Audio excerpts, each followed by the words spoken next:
Today, the latest Star Wars novel, Bloodline, was released, and I was lucky enough to receive an early copy of it, so here's my review on the book. This review is going to be spoiler-free, so don't worry, although I am going to talk about one major spoiler at the very end of this video, but I promise I'm going to give you plenty of warning to leave if you want to experience the book spoiler-free. Also, later on today, I'm going to release another video about Bloodline that just talks about all of the secrets and revelations about Episode 7 and Episode 8 that were discussed in this book.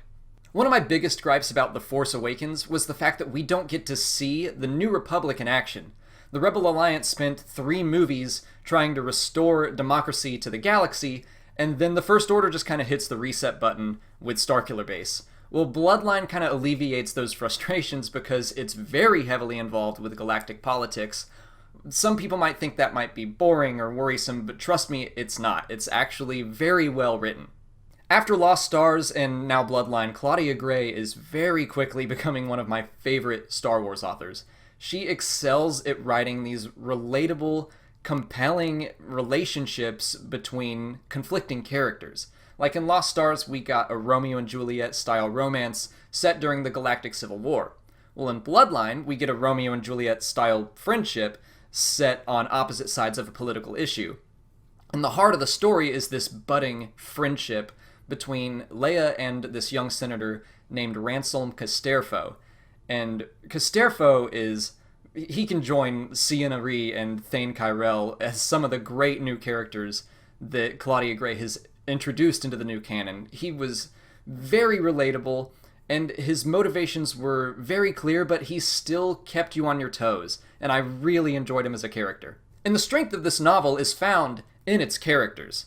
The plot itself does have twists and turns, but to me some of the resolutions seemed a little convenient, and as readers, we know where the galaxy is going to end up by the time of The Force Awakens, so it's not like there are these huge, universe-shattering bombshells that can be dropped on us.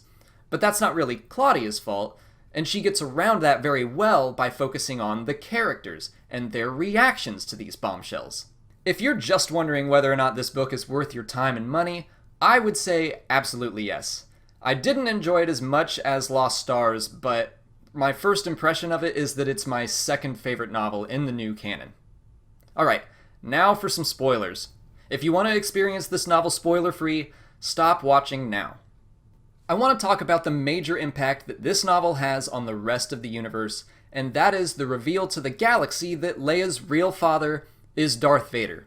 Obviously, the Senate does not take this well, which was frustrating to me at first, but the more I think about it, the more it does make sense that she could no longer remain a senator. And even though this isn't a huge reveal to us as the readers, Gray succeeds by making it very emotional, causing a rift between Leia and Casterfo after the first 200 pages set up this very compelling friendship between them.